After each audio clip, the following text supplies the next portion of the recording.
got men in and out of combat. A fella confess sins in combat. He'll confess sins he hadn't even committed. I mean, an artillery bombardment, man, you really clear the deck, man. What does it mean? Well, I don't know. It means anything. I don't mean anything. I mean, might mean something, might not.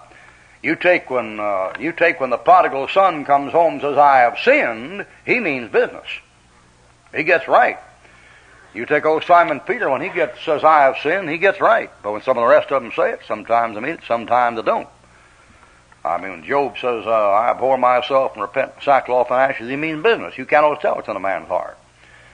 Glenn Shunk, a friend of mine, he's dead now, but he was a Catholic, converted Catholic, and he was saved in World War II. I wasn't, but he was saved.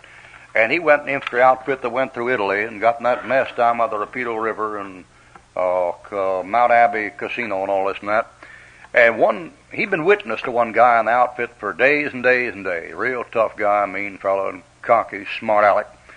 They're going to have some jump off about 5 o'clock in the morning one morning. They were in a cave, keeping warm by a fire at night before leaving the line of departure.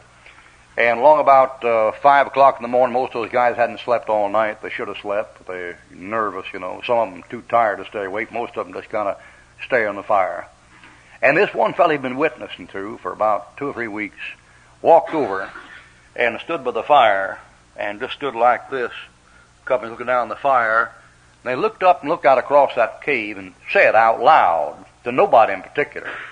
He said, "You know something, I think maybe I'm better going to have to change my ways." That's what he said. Well, that's all he said. And then about 30 minutes later, while they took off and they started through that dawn, you know, and they went through this platoon attack, battalion attack, off across some piece of territory there. And after about an hour and a half, about 6:30 in the morning, that kid tripped a booby trap wire. That thing went off between his legs. And that was the end of that. And Shunk said, "I never know whether the guy trusted Christ or not." Well, you never know.